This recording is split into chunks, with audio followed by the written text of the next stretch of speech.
Leo niko na mteja wangu kutoka wapi? Kigoma. Ngoma leo kutoka Kigoma.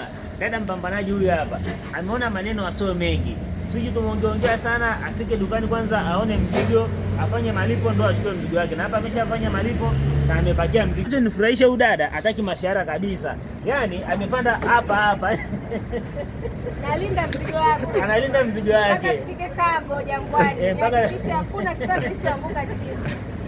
Huyu ametisha kabisa huyu. Lakini hela ni nyingi hapa. Hapa amelipa milioni 12 na laki tano. Hii ni patila pamoja na kela. Hapa amelipa milioni 12 na laki tano. Mashine hii hapa, hii umeona hii. Pampu kwa ajili ya kunyunyizia sumu mashambani.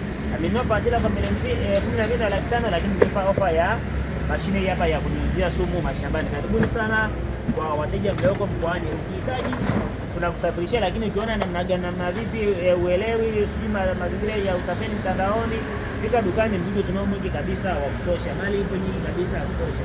Tunasafirisha mikoa yote Tanzania, lakini pia tunampatia na fundi wa kufungia. Fundi ndio huyu ambaye anarekodi hapa, kwa fundi ataondoka naye mguu kwa mguu, aachi mzigo nyuma, aachi mtu nyuma. Karibuni sana kwa mashine bora za kilimo na ufugaji. Kwa hebu tuambie, unazungumzaje huduma leo ipata? Aisee, kwa kweli huduma ni nzuri. Ndio.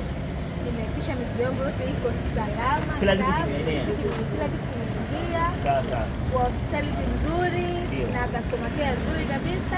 Kwa kweli nashukuru sana. Asante, nimefurahi sana. Sawa, karibu sana. Au ndio